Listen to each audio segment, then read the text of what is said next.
Your Excellency, the President of the Republic of Kenya, Honorable Uhuru Muigai Kenyatta, the Right Honorable Justin Muturi, Speaker of National Assembly, Right Honorable Ken Lusaka, Speaker of the Senate, the President of the Supreme Court and our Chief Justice, Madam Koome, political leaders who are present here, the leadership of Parliament, ladies and gentlemen, Bwana Yesu asifiwe. I will be very brief. First, it's been 2 years since we met last at the prayer breakfast. And in the 2 years, so much has happened. We have had the world and Kenya thrown into a spin because of the corona pandemic. Livelihoods, businesses, enterprises, people have suffered immensely. And we've suffered in a way that is unprecedented. It's never been that churches have been closed, mosques have been closed, schools, and many other places. And it hasn't been fashionable not to go to work, but to stay at home. But that became our lot. But be that as it may, in fact, if by the words of, there is a common askari who is commanding a platoon somewhere in the social media. In our case, and that askari says, semeni kimeumana, we would actually have said in the affirmative, because things really became bad. Your Excellency, but because of your leadership, you stepped in, and our country, the ship of our country was steadied. We've progressively managed to get ourselves up. The ministry has done a commendable job.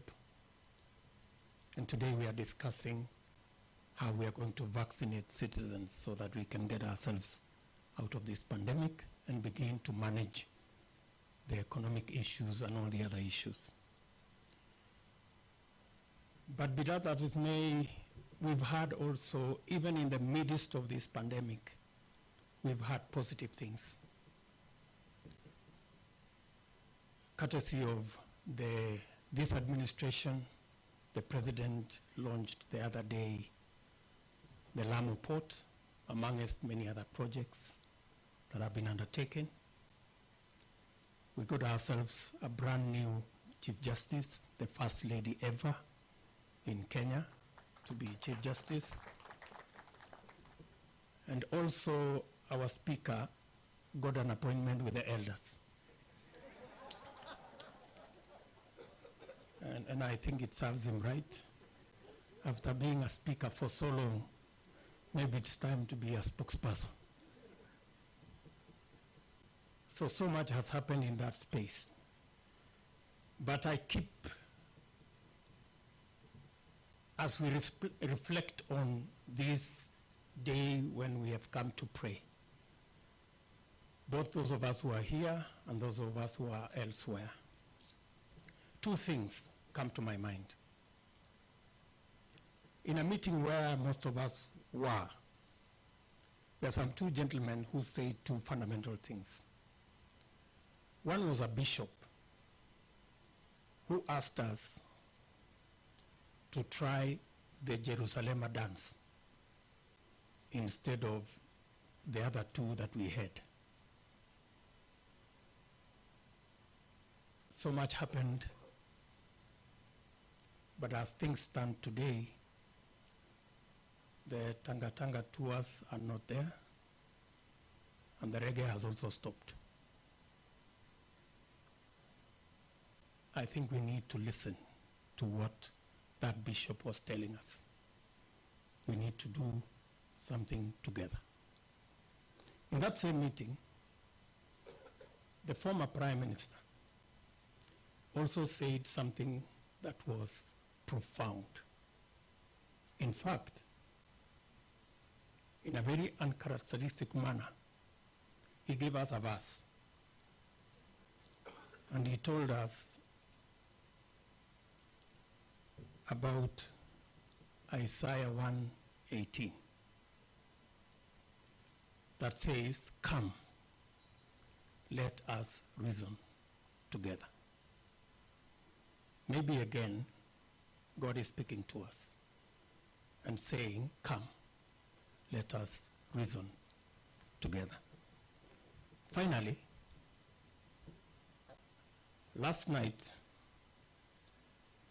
as I was preparing, villagers came from the village, including some of my relatives, because my daughter got a spouse. She works in foreign affairs, and so she got a foreigner to be a spouse. And so one of the gentlemen from the village was speaking to us, and he said something again, though coming from the village, that is very profound.